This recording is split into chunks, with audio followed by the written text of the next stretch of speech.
So are you actually running against somebody this November 4th? Will somebody else be on the ballot in the Republican section? Do you actually have a Republican opponent? And this is a serious question. I have a very Republican opponent.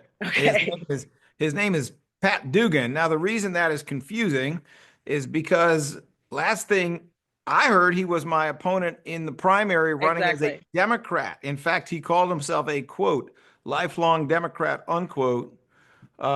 Simply put, ducked questions about why the Republicans were trying to support him. And lo and behold, he showed up as the Republican opponent. So I guess the lifelong thing ended recently.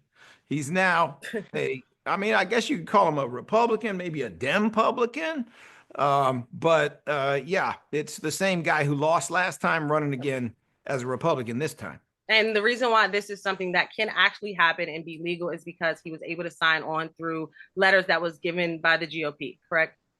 Well, what actually happened, and it's kind of weird, is that the GOP, the Republican Party, started a write-in campaign for him. There Mm-hmm. was nobody wanted to run as the Republican for pretty obvious reasons. This is not exactly a Republican city; it's a very Democratic city. Mm-hmm. Nobody wanted to run, so they came up with another way to try to mess with the election, which is to have him be a write-in candidate on the Republican ticket. All kinds of Republican money went for that effort. He got 1,000 people, actually more than 1,000, maybe 5 or 6,000 people to sign his name as being the one they wanted to be the Republican candidate, even though he's a quote lifelong Democrat, Yeah. unquote.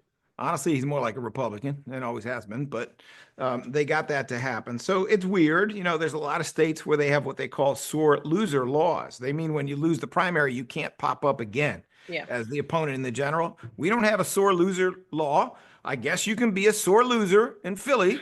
That person's name is Pat Dugan, and he is the Republican candidate. Yeah, and it was just a little confusing to some of my listeners, as we're trying to break down how to be civically involved, especially sometimes for first time voters.